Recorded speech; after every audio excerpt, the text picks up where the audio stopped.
The U.S. will take over the Gaza Strip, and we will do a job with it, too. We'll own it. President Donald Trump suggested that the U.S. would take control of Gaza. That's where we're starting the 7 from the Washington Post. I'm Hannah Jewell. It's Wednesday, February 5th. Let's get you caught up with today's 7 stories. Trump held a news conference with Israeli Prime Minister Benjamin Netanyahu yesterday at the White House. He suggested that the U.S. could take a, quote, long-term ownership position to redevelop Gaza. He proposed permanently removing Gaza's 2.2 million Palestinians from the territory, and he wouldn't rule out that such a move would be enforced by U.S. troops. Trump laid out his vision. I envision a world, people living there, the world's people. I think you'll make that into an international, unbelievable place. I think the potential in the Gaza Strip is unbelievable. He went on, I don't want to be cute. I don't want to be a wise guy, but the Riviera of the Middle East, this could be something that could be so bad. This could be so magnificent. Netanyahu said he was open to the plan. The proposition would further the prime minister's project of redrawing the map in the Middle East. But Palestinians, Arab countries, and many world leaders immediately and strongly rejected the idea. The forcible deportation of a population is illegal under international law. And Palestinians have a long history of displacement. More than half of Gaza's residents are already refugees or the descendants of refugees. They fled or were expelled from their former homes following the creation of Israel in 1948.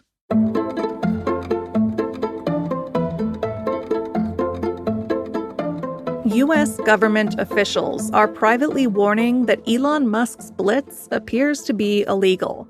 That's number 2. The billionaire's Doge team consists of about 20 engineers.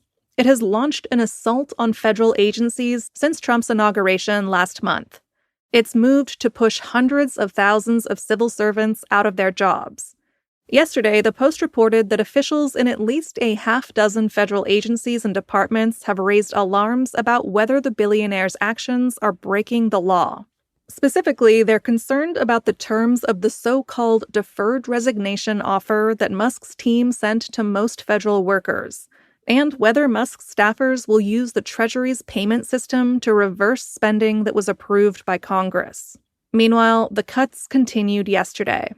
The Trump administration put an additional vast swath of employees at the U.S. Agency for International Development on leave, and it told all of USAID's overseas staff that they would be recalled within a month.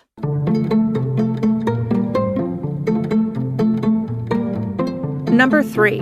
The U.S. Postal Service suspended package deliveries from China after Trump's tariffs kicked in. Yesterday morning, Trump allowed a 10% tariff increase on Chinese imports to take effect. Beijing responded with retaliatory measures, including 15% tariffs on imports of U.S. coal, liquefied natural gas, agricultural equipment, and other goods. This standoff could have an immediate impact on you. The move from USPS means that some packages from retailers including Shein, Temu, and Amazon could be blocked or delayed, at least temporarily. If that doesn't put you off making an order, this might. Experts told the Post that your Shein and Temu hauls might get 30% more expensive in the wake of Trump's tariffs.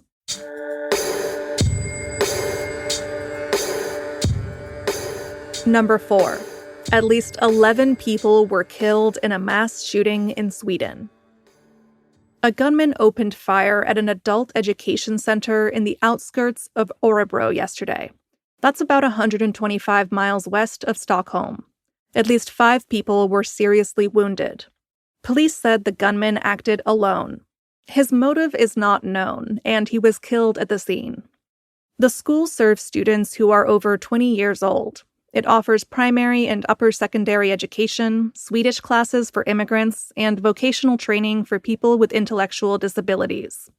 Gun violence at schools is extremely rare in Sweden, but there have been a few violent incidents in recent years involving weapons like knives or axes. Sweden's Prime Minister Ulf Kristersson said it was the country's worst mass shooting.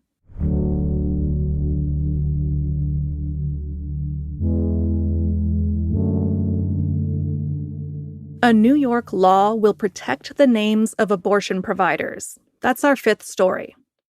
Last Friday, New York doctor Margaret Carpenter was charged in Louisiana for prescribing abortion pills to a girl in that state. Louisiana has a near-total ban on abortions. Carpenter faces 1 to 5 years in prison if convicted. It appeared to be the first time an abortion provider has been criminally charged since Roe v. Wade was overturned in 2022. But Carpenter is unlikely to be actually prosecuted.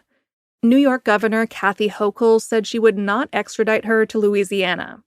And on Monday, Hochul approved a new law which allows doctors to keep their names off the packaging of abortion pills. The move strengthens New York's SHIELD law from 2023. That protects doctors who send abortion pills to patients in states with bans.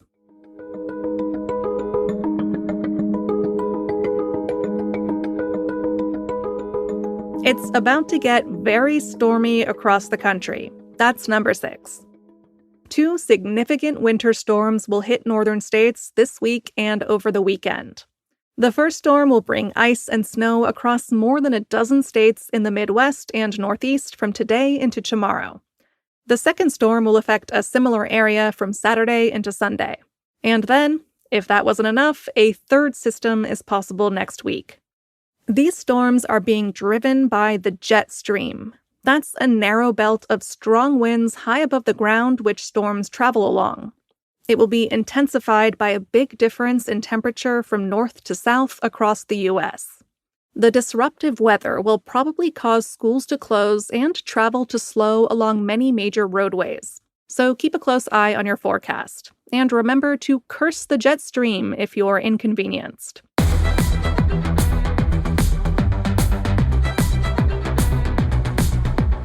And at number 7. A rare violin could soon become the world's most expensive musical instrument. Antonio Stradivari was a legendary violin maker in 17th and 18th century Italy. Only about 650 Stradivarius violins remain in existence, and each one is unique. One of them is particularly sought after. Here's what it sounds like.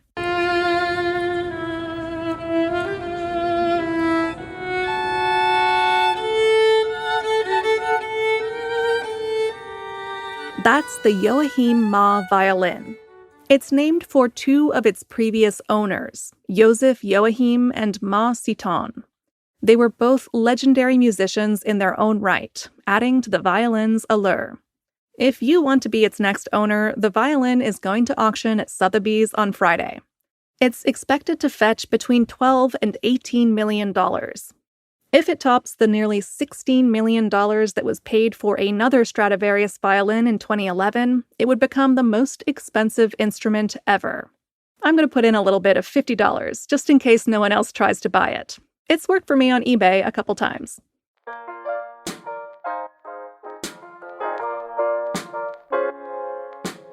All right, you're all caught up. For your next listen, check out yesterday's episode of Post Reports. It further explores the unchecked power of Elon Musk and his Doge team as they try to remake the federal government. Find Post Reports wherever you listen to podcasts, and don't forget to leave it a nice rating or review. I'm Hannah Jewell. I'll meet you back here tomorrow.